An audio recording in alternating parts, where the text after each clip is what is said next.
Time. That's not a strike. I'm not going to hear it, Scott. It's not a strike. That's not a strike. Hey, that's your warning right there. That's your warning right there. Timeout. I know. That's why you're not going to argue balls and strikes. No way that was a strike. What'd you say, Scott? What'd you say? On behalf of the entire NCAA, I'm Tom Heiler, and I welcome you to another exciting year of NCAA baseball. These videos are produced annually to help umpires at each level of NCAA baseball to improve everyone's ability to effectively communicate and better relate with both players and coaches.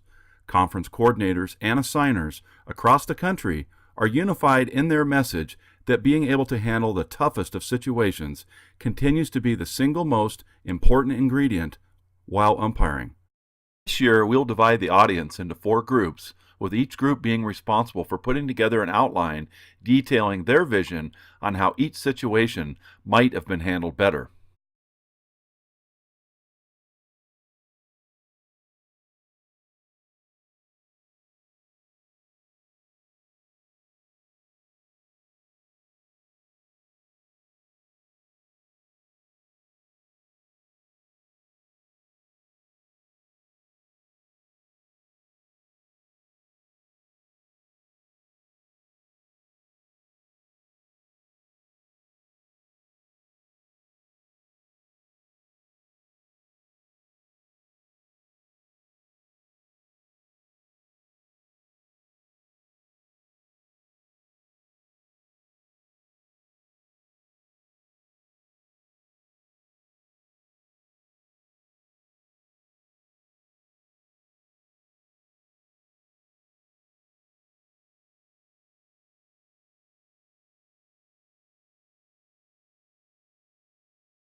In the clip you have just seen, it is always in the best interest of the game of baseball to get every call correct.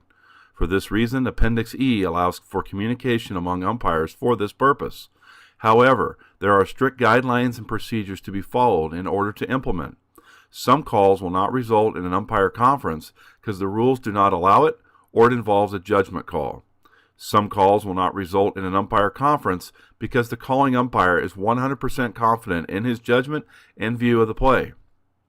Some calls will not result in an umpire conference because the calling umpire has had the best look at the play. Coaches need to understand that requests for umpire conferences should be done only in special circumstances, and also to understand that the request may be denied.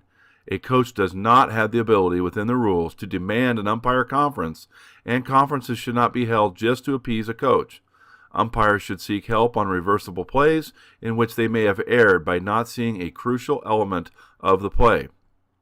For some plays, umpires already utilize communication techniques to let a partner know that he may have additional information. In the clip you just watched, this umpire, in my opinion, knew that he got the call correct and also knew that no other umpire on the field had any additional information or had a better look for that matter. This umpire gave in to a coach's demand to go for help and did so just to appease the coach. Stand your ground.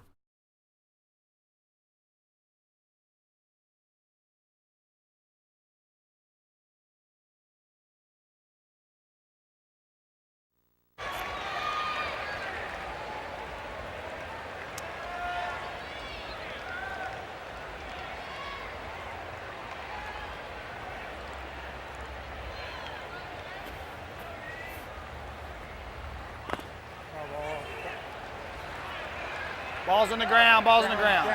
Foul ball. Foul ball.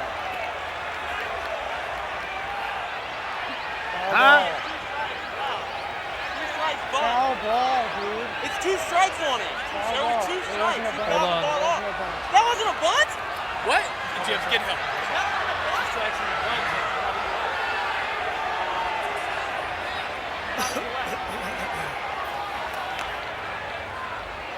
They're saying it was a bunt foul. Don't matter. The ball's on the ground. Or was it a bunt with 2 strikes? Was it a bunt? I just have a check swing. Yeah, I don't think he bunted at it. Okay. I don't think he bunted at it. The coach is saying that it was a bunt foul ball. That's what it looked like Yeah, to me. that's what it looked. From center field, it looked like he squared and bunted. Looked like a bunt attempt to me. Bunt attempt, foul ball, he's out. Correct. Yeah. If okay, it's yeah, strike 2, okay. yes. He's out.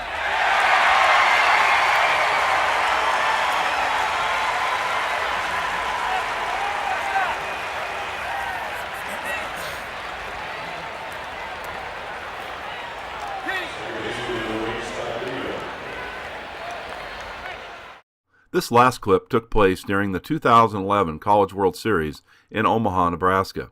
I think we all would agree that several situations took place during this play sequence and that there was a lot of judgment decisions that needed to be made. First, did the batter offer the pitch on his attempted bunt? Next, did the bat come in contact with the pitch? Third, was the ball caught or trapped by the catcher? Lastly, if the batter's bunt attempt did offer the pitch, then the batter would be out because it was done so with 2 strikes. Certainly a lot to think about on this play, and in a perfect scenario, the home plate umpire would have ruled initially correct on all of the above-mentioned items. Overall, I thought the crew did a pretty good job on this play. It was obvious after listening to both the home plate and the third base umpire that the element of the batter bunting with 2 strikes did not quickly process with these 2 umpires.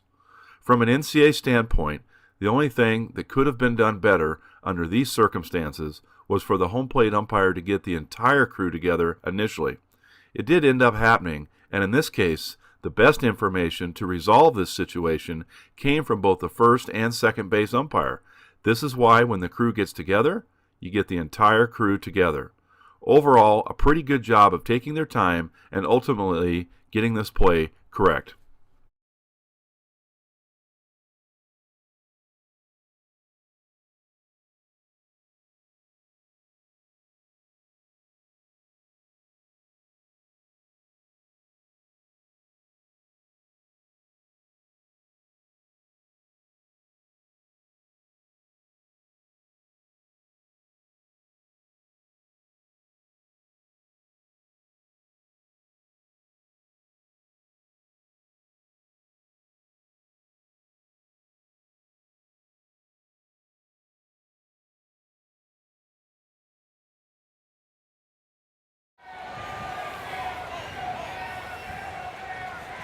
Oh! 3-1! The ball's down and in. Time. That's not a strike. I'm not going to hear it, Scott. It's not a strike. That's not a strike.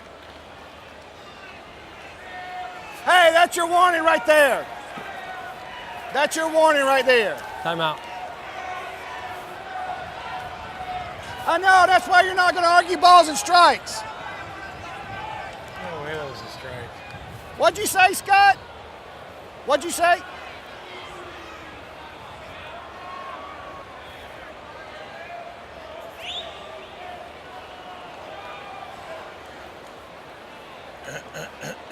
What did they do, Scotty?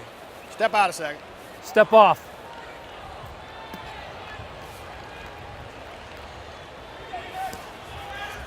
Play.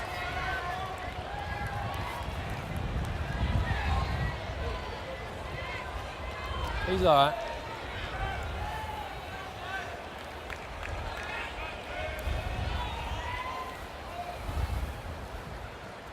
Oh!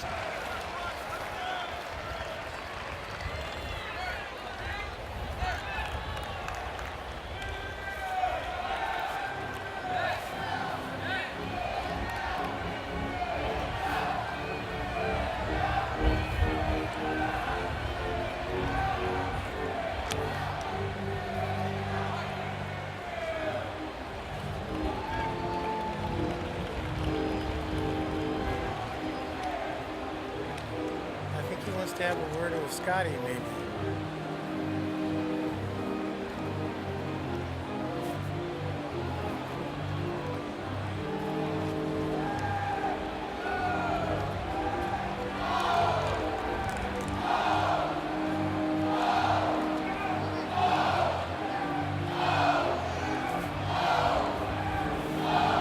Yeah, don't get a little bit.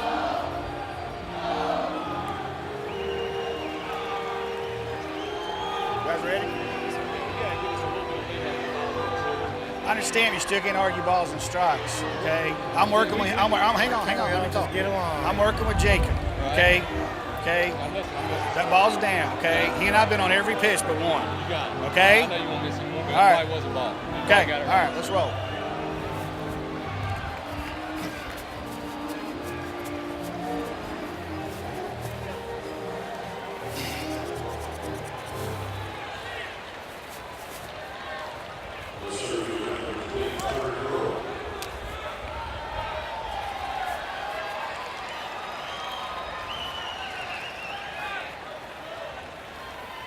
Hey!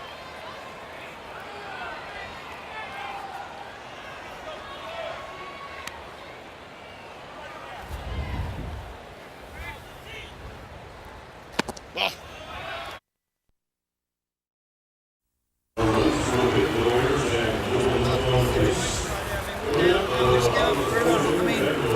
Well, Mike, like I told you, here's the deal. I got a lot of respect for you. And hey, let me talk. Okay, so Scott's hollered on 3 or 4 pitches earlier. I'm working with Jacob. We had one pitch that he asked me on. It was probably close. Okay. All right. What's Scott saying to you? Like, that's a good pitch? And I'm looking at where is that? You know, and I'm telling Jacob I got that ball in. See, I never heard him say where. Okay. Is that Scott saying Yeah, that? yeah.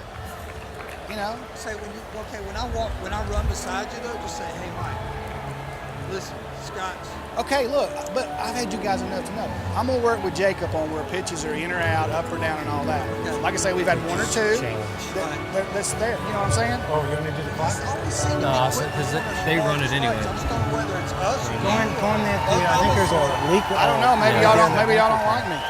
No, you don't like us. Like I told you, I got a lot of respect for you.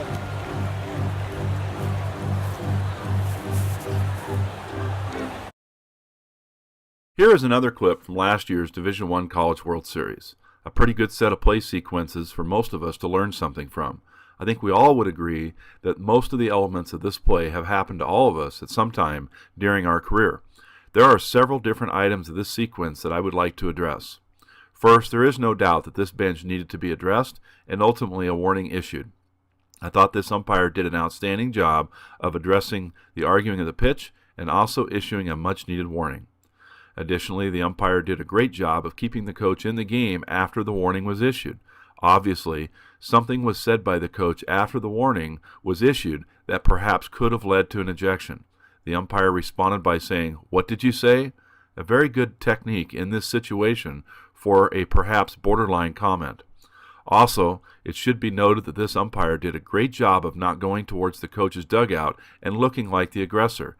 He stayed completely within the dirt circle of the home plate area during the entire sequence. Next, the pitching coach went to the mound and was certainly waiting for the home plate umpire to come to the mound.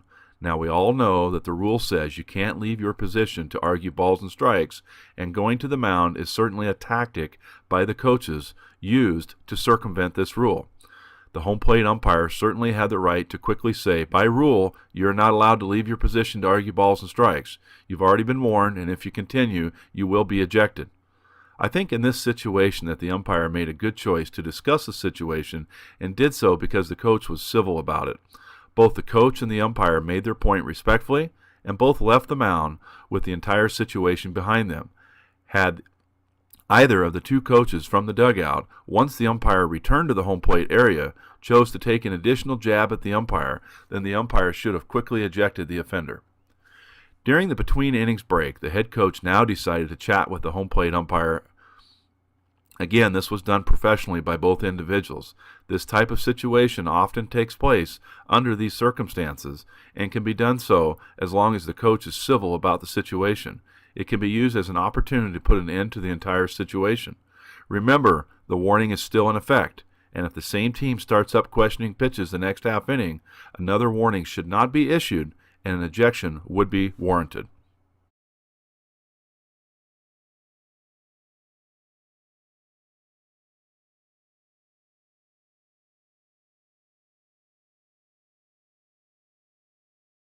A little bit of noise, but not enough, and that was that. You talked about all the runs in one inning. It happened in that inning. Yeah, 5-run inning in a 5-3 win. Then a 4-run inning tonight in a 4-2 lead for Florida State as we play here in the top of the 8th inning. It'll be Jace Boyd leading off, followed by Rafael Lopez and then Stuart Tapley. There was a 15 to 20 mile an hour wind blowing in, which was part of the reason why the outfield was playing so shallow in that game. But that was a very strange play that really opened the floodgates for Florida State. The ball off of Panteliotis kicks it in the foul territory. Maddox picks it up, hits the runner, and a 2-run score. Got him, chased one away. Nice changeup right there. Gets a good hitter like Boyd. Just looking to just kind of turn that over. Actually, it looked like more like a fastball that had some run on it. You know, it's part of the unique part of baseball right there. You're seeing the team that has struck out 8 times lead over the team that's received 7 walks. How about that? And the gods of baseball usually don't let you walk 7 and only give up 2 runs. Something weird usually happens. Mike Martin out to talk to Rafael Lopez.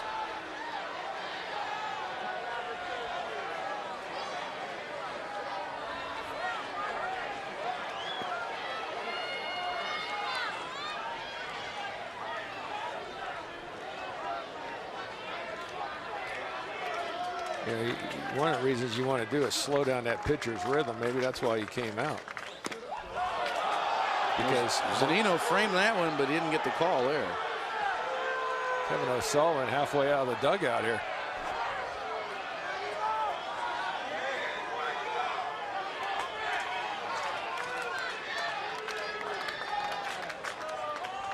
One-two delivery. Now 2-2. You know what Mike Martin did, he went out there and he slowed the pace of this inning up.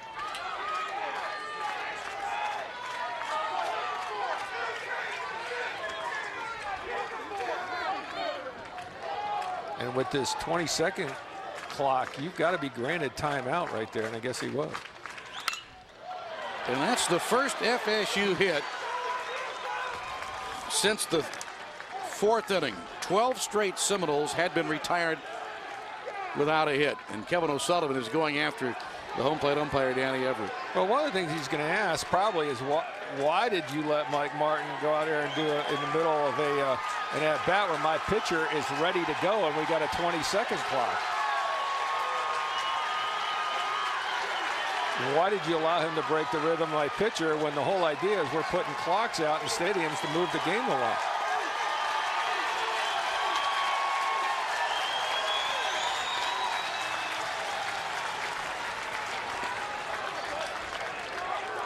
Eight base hits for Florida State.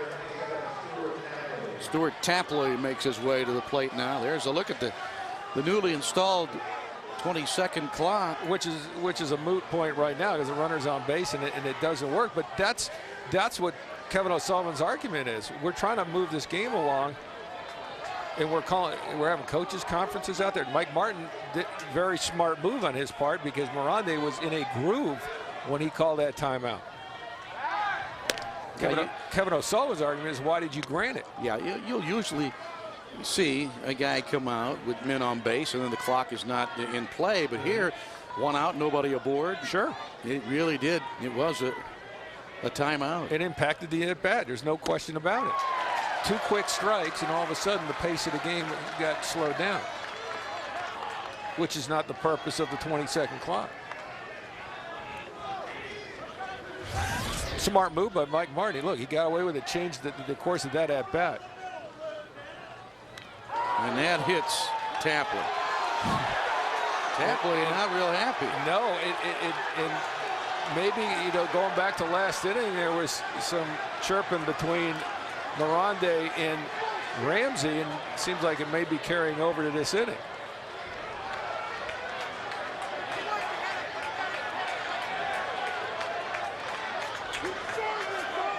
Well, you wouldn't think you'd want to hit a guy in the 8th inning when you're trailing by 2 runs. Wouldn't have a runner on first base. Yeah, no. exactly. Get him down the scoring position, absolutely not.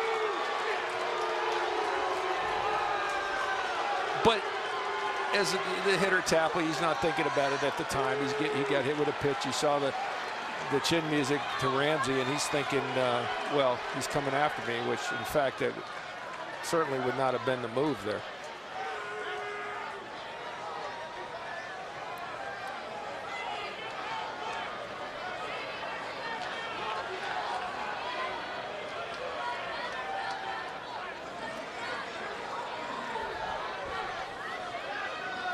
No, Mike Martin having a discussion with Randy Watkins, the first base umpire, as Kevin O'Sullivan chats with the home plate umpire, Danny Everett.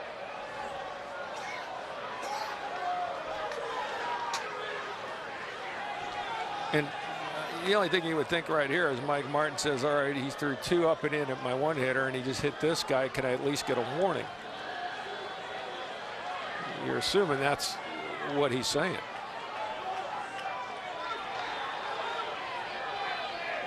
Of course, the umpires understand this was not necessarily the time to be throwing at anybody. And if this was 8-1, in this, then you'd say, you know, maybe that was a purpose pitch. But the last thing you want to do is put a runner in scoring position here. Yeah, with the game in the balance. And after all that, that is the end for Nick Miranda as Kevin O'Sullivan has taken the ball. And he'll place it into the right hand of Tommy Toledo, who trots in from the Gator bullpen. There's a look at Miranda going off. Gators will have their 4th pitcher coming in. We'll sort it all out in just a moment. Florida State was ahead in this sequence 4-2 and came up to bat. The defense quickly got the first batter out and got ahead 0-2 quickly on the next batter. Although the 20-second clock is running with no runners on base, the head coach of the offensive team certainly was within his rights to come out to home plate and take a charged offensive conference with his hitter. There is no doubt that the head coach did this to break up the rhythm of the pitcher, who was doing quite well, but was certainly within the rules to do this. The first pitch after the time out was a borderline pitch. Obviously, the defensive head coach thought that the rhythm of the home plate umpire was also broken up. He came completely out of the dugout arguing the pitch in this situation and probably should have been immediately ejected for leaving his position to argue balls and strikes. This exact situation has been a point of emphasis with the NCAA in recent years. At the very, very least, a warning should have been issued to the coach for leaving the dugout in this situation. A coach does not have the right to come out of the dugout to argue check swings or pitches. They must stay in the dugout. Now, with a very hostile defensive team knowing that the rhythm has been slowed down by the coach coming out and not getting the benefit of a close pitch, the home plate umpire allowed for the batter, with no runners on base, to call time to again slow down the rhythm of the pitcher. This is not allowed under the rules. This timeout should not have been granted unless the pitcher was holding in a set position and freezing. This was not the case. Umpires must enforce the rules of the game and should be held accountable for the misapplication of these rules. Obviously, after giving up the hit, the head coach came out to discuss this exact point with the umpire. There are several items that the coach could have been arguing. If the coach was arguing the strike zone, he should have been immediately ejected. If he was arguing why the umpire gave the batter time, well, he had every right to argue this. The head coach for Florida State was well within his rights to request the offensive timeout that took place first. In the last sequence, it's very debatable whether the pitcher tried to hit the batter or not. A team down 2 runs in the 8th inning is not usually a time that a pitcher would try to hit a batter. But I think under these circumstances of everything that had taken place, that the home plate umpire did a great job of issuing a warning to both teams for throwing at the hitter. I think this is an excellent time to utilize this tool and to help prevent anything further from happening. A good explanation from the umpire in this situation would be to tell the coach, I'm not 100% sure that your pitcher threw at the batter, but I'm not going to allow anyone out here to get hurt, and I don't want the other team to retaliate. I am issuing this warning to prevent anyone from getting hurt in this game.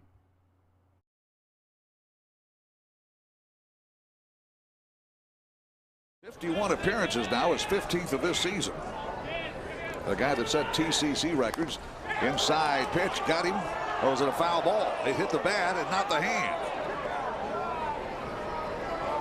And now Pete Dunn will have a conversation with home plate umpire Mark Humphreys. I think Zach got hit on the hand. He is in some kind of discomfort as he steps away and lets his head coach handle the conversation. Watch it again. Did it hit his hand or did it hit the bat? I think it hit his hand, but well, the three umpires will get together.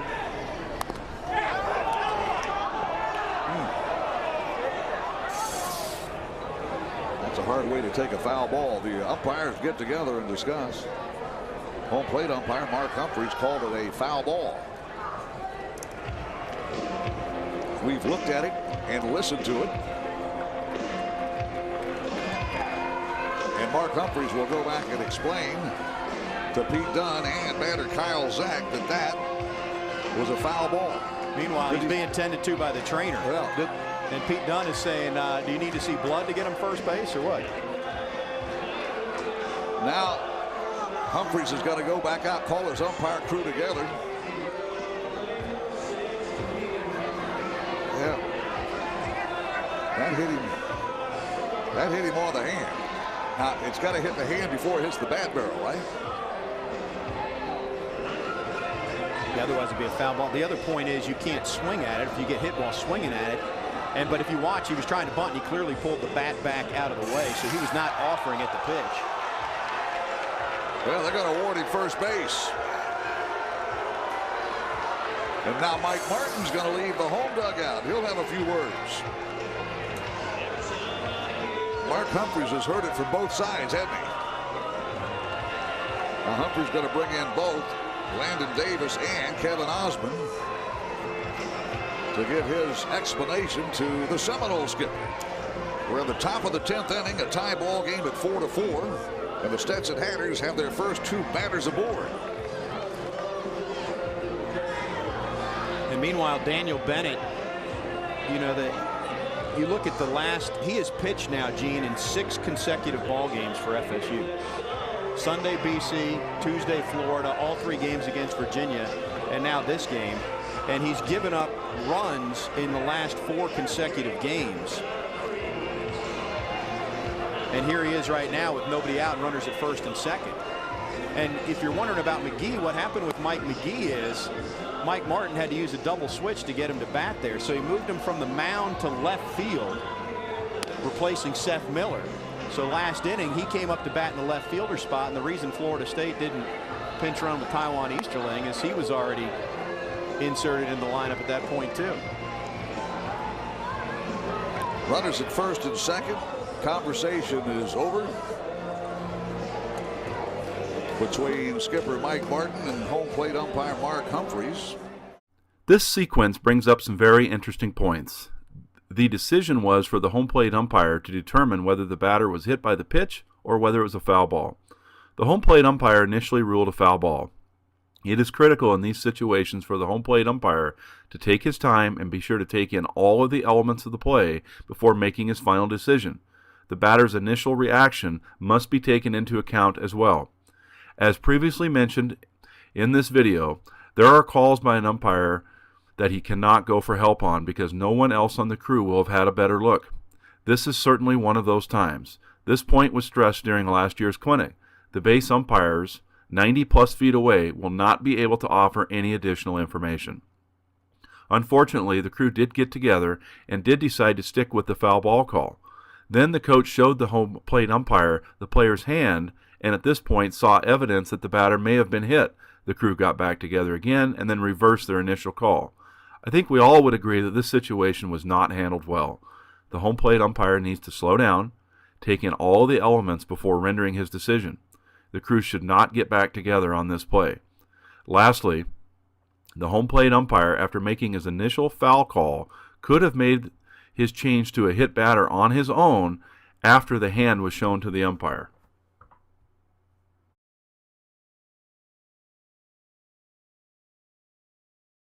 now, and he'll lay one down and hit him.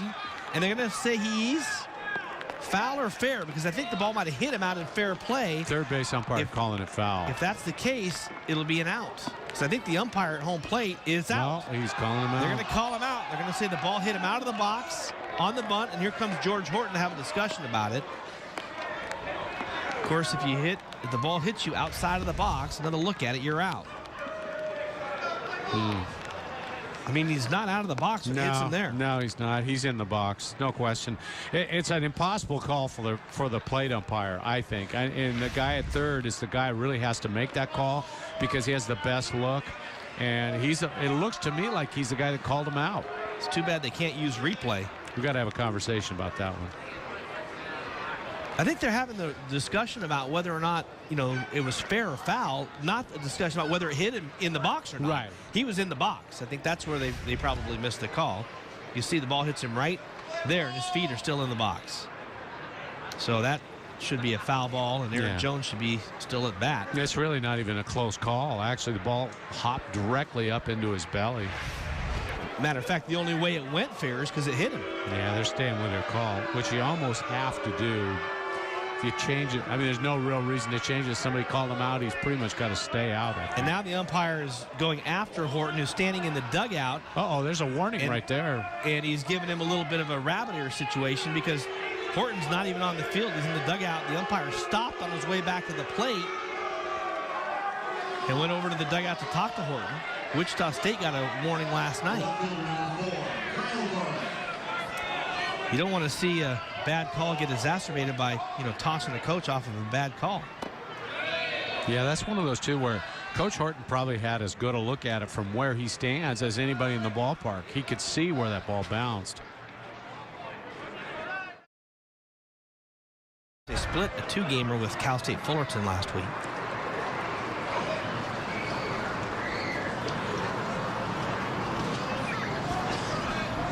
2-2 pitch with 2 outs. There goes the runner. Foul. Oh. Did he toss him? Did George Horton say something? He just tossed him out of the game? It looked like he did. I mean, if that's the case, yes.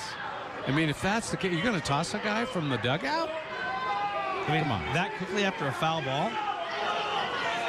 I'm sure it was, hey, why wasn't that, a reference of some sort to the previous play they had. Was it because of the warning and maybe he heard something from the dugout because he'd already given him the warning? Wow. Here it is. Now watch. Yeah, he's saying, hey, that's the same play where you called my guy out. Now watch the umpire turn around. Well, Get out of here. That's just a quick hook. That is unbelievable. Yeah, there are times when you're officiating, you need to get, close the ears up a little bit and just not hear certain things. And I don't know. I mean, I just can't imagine throwing a guy out for not even coming out of the dugout. Home plate umpire Dave Yeast throws out George Horton a second after a foul ball.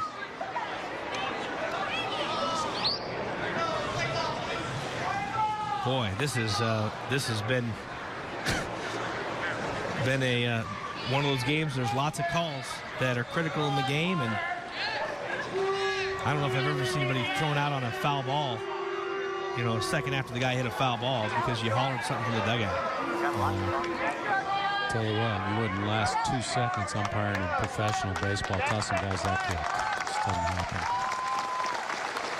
I think you have to give George Horton a lot of credit for not losing his cool there, because there's about 99% of other coaches that would absolutely have lost it with that situation. Give Horton a lot of credit. Yeah, but he's got to leave right now. I'm not sure the fans realize that he got tossed.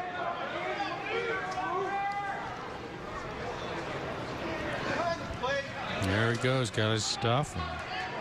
That's what you have to do now in baseball. I mean, you got to be off the field, out of the dugout, out of the premises.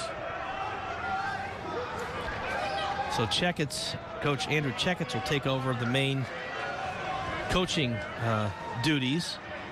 But an unbelievably quick hook, and boy, that's a tough one to figure out. This last video play has a lot of things to talk about that I again think is an opportunity for us to learn from.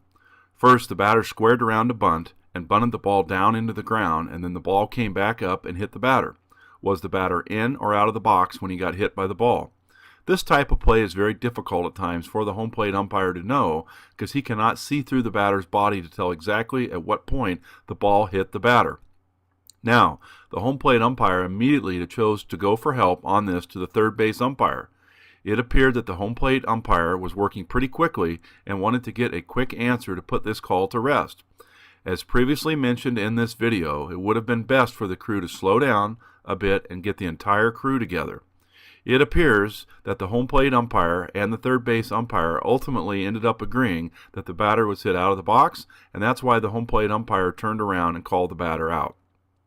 Then, after the head coach came out, we can only speculate that the coach asked the crew to check with the first base umpire. Again, the crew got together and decided to stick with the initial call.